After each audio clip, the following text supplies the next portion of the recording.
Paul and Bryan, it's a pleasure to see you once again on what I know is a busy day. You have the announcement for Raimondi Park. And before we really get to that part of it, starting the Ballers on short notice felt ambitious. And now you're taking on a huge construction project and pivoting from Laney College over to this new venue. So this has to complicate the matter even more. You guys have a lot on your plate right now.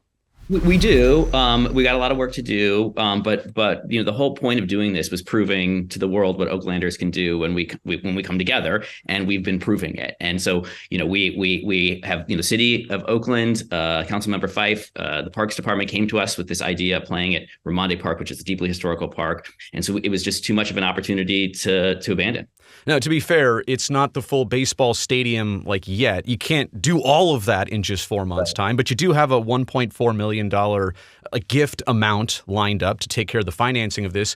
What is that going to get you? What is this site going to be transformed into by the upcoming baseball season? Yeah, so we're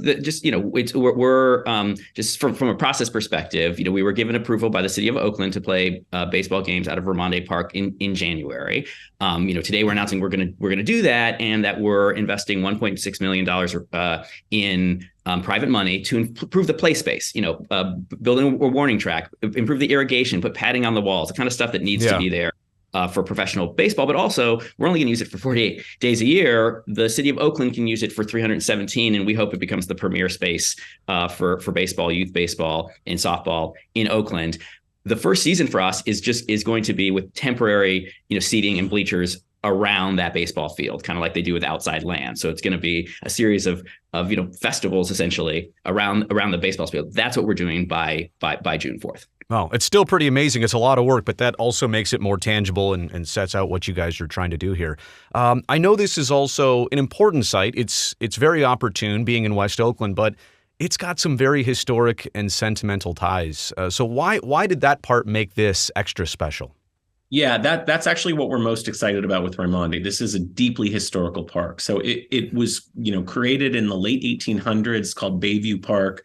And, the Oakland Oaks played there. It was renamed after Ernie Raimondi in 1947. He was a World War II legend and an iconic Oaks catcher for many, many years.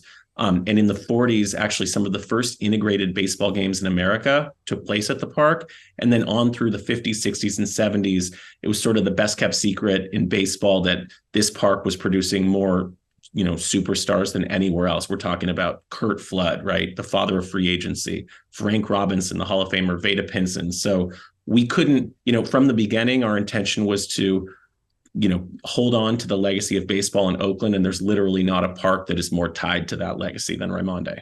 Is this instantly a better option for you guys than Laney College? This was a better option than Laney College. And so everybody knows, we're still want to partner with Laney College. We have a wonderful relationship with Laney, particularly their athletic department. We are, working on internships and opportunities for, Laney students to, work at games and sort of be part of what we're doing. Laney is an important Oakland institution, and we embrace them as partners. But when the city and Councilmember Fife and the Parks Department came to us with the idea of Raimondi, this ties much better to our mission and to what we want to do. And as Bryan described, we think it's the most historic park in the city of Oakland, maybe second to the Coliseum, but we want to play there too. Also, from the beginning, our whole ethos has been come and build it with us. And what better place to actually come and build with us than Raimondi? So we've been engaging with community groups, the Friends of Raimondi Park, and stakeholders and business owners who own, the immediate properties around Raimondi. And we've been having community meetings, getting people's feedback and buy-in on what are concerns around traffic, around parking. And so we're working through all of that in tandem with community members. Capacity-wise, do you guys have a number on that? What you imagine to bring in? Yeah, so we've released 2,500 seats, but we're working with the city on what the infrastructure can fully support. There's a lot of room at Raimondi. 57,000. Yeah, exactly. That's not true. Anybody. There's a lot of room there, but we're as Bryan mentioned, it's very important to us that this is built with the community. I think a lot of these kind of things are built top down, kind of on communities. We want to take the other approach. So we've been working with, what's the biking capacity that we can do to save away from parking? Like, where are people going to park? Like, we've been working with community members to make sure that whatever number we have in terms of seat makes sense for the community, makes sense for the city. And as Bryan said, this is an opportunity to build something together. We're building a team together. We're building a ballpark together. I think that's how it used to work. And so kind of we're returning to baseball's roots. I've been past this location a number of times, never actually been there like for a baseball game. If I recall correctly, though, short left field fence. It's got some interesting dimensions. Well, we're backing up the fence a little bit. Okay. We're backing up home plate. Fence will stay because it's next to a street, but we're backing up home plate. It'll be 310. So, but it has some cool dimensions. It's got that cool street that goes down the back, which changes some of the lines. It's really a beautiful place, and we're so excited to play there. And just given the complications that we know are documented that Oakland has had with other professional sports teams in building venues and making things like this happen, and I definitely understand this is on a smaller scale, and you've made it easy, right? To say, here's a $1.4 million gift. We want to give this to you. There's no complications. How do you guys, though, describe your experience with Oakland in making this happen? And let me also make it clear, it's not officially done yet, but it's all basically lined up and ready to go. Is that correct? Yeah, the city of Oakland has to accept the gift in place, which they're going to do at a city council meeting. So the approval to play there has already been given. We've entered into a lease agreement with the Parks Department, so we can play there. And we will. The question is just the level of improvements that we can have between now and then. But we're prepared going forward. I mean, look, the folks outside of Oakland continue to criticize Oakland for not being able to get stuff done. So far, we have seen the opposite. And we have seen a city council, we have seen a mayor, we've seen a Parks Department, we've seen an administration that can achieve things. And I think this project can continue to prove, the haters and the doubters wrong. You said about, obviously, the game schedule, 47 home dates. Is that correct?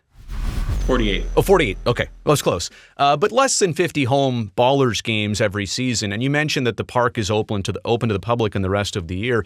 But it also might offer you guys as a franchise the opportunity to do things at that baseball field with youth or with other collaborations. Are there any other things in mind kind of along that route? Yeah, well, one thing we can talk about is our clinics program. So we have partnered with the Backyard Boys. That's James Harris and BJ Boyd. James Harris, local, great minor league baseball player drafted in the first round out of Oakland Tech. James, who we've actually brought on to kind of be our head of community, and he and BJ are putting on clinics for local youth. We're actually, our intention is to do, I think, 3 or 4 clinics during the season. Get about 50 to 100 kids in there, assuming that the dates work out. There's a potential that things like that could happen at Raimondi. We're also looking at other parks, but the intention is basically let's help in conjunction with various partnerships to activate the park so that there's this hub for community baseball. And it's baseball, and it's also more than baseball. So one of the parts of the gift in place that we're doing is a video scoreboard. And, we've talked to the Friends of Raimondi Park, about doing movie nights and doing having community movie nights. And so this is an investment in a wonderful part of the Oakland, community, and in partnership with the neighbors, in partnership with the communities, we think, exciting things will happen. I was going to ask you about bells and whistles that you had planned for the ballpark. I mean, you have to do some things, right, to make the fan experience good, but also you're under a budget and you're trying to make this sensible at the same time as well, too. I wanted to go back on the Coliseum game. You guys brought it up here again, and I know that it was addressed and maybe it was put aside. Have there been any other developments on that note, or is it stalled right now, or where does that stand? We're not giving up. We would love to play a game at the Coliseum. We think it's an important event for the fans. I think we need to celebrate that no matter what happens, baseball is going to continue in Oakland. And I think that the fans would be very excited about it. So we haven't given up yet. We have reserved Raimondi on June 29th as a backup plan, but we haven't given up that maybe that game will actually be held in the Coliseum. And how is everything else going from a business perspective? We chatted when the Ballers were announced, and I know we maybe chatted as well when JT Snow was brought on, but how are things going from the response you guys are seeing and actually having fans commit to buying tickets, which, oh yeah, by the way, they're on sale right now.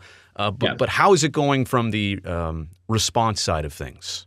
It's great. It's nice when you walk around Oakland and you see people wearing Ballers hats. There's nothing makes me happier available at Oaklandish. And the business is going well because we're generating a lot of buzz and attention. And I think we're activating and exciting people in anticipation of the seasons. I think that what we've done today will unlock a lot, which is making tickets available.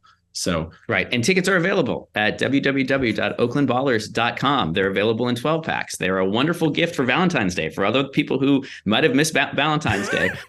But no, it's a joke, and it's also important. Like we missed Valentine's Day. Because we missed Valentine's Day. I was going to break that news to you in a second, but okay. Just last thing here. This is such a busy time, and I know you guys are also part of making the other Northern California Pioneer League team happen up in Davis. Is all of it coming together on time and in sequence? And I'm not suggesting that there may not be something happening. Like, this is a lot of work to take on, and I just want to make sure that you guys are on target to have everything how you want it by June. Look, it's hard. It's a lot of work. Yeah.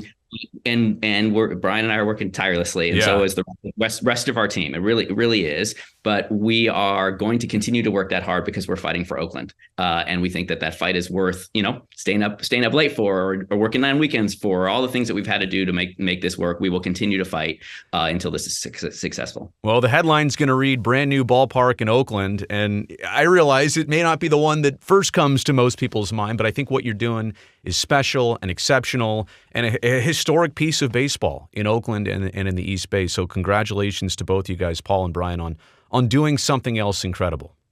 Thanks, Brody. Appreciate you. Oh, and also we forgot to mention one thing, which is that tickets are available. I don't think we said that. www.ballers.com for tickets to our games. That part will not get edited out, I promise. Any other shout outs at the end? No. Like and subscribe. Okay. There you go. Thanks, Brody.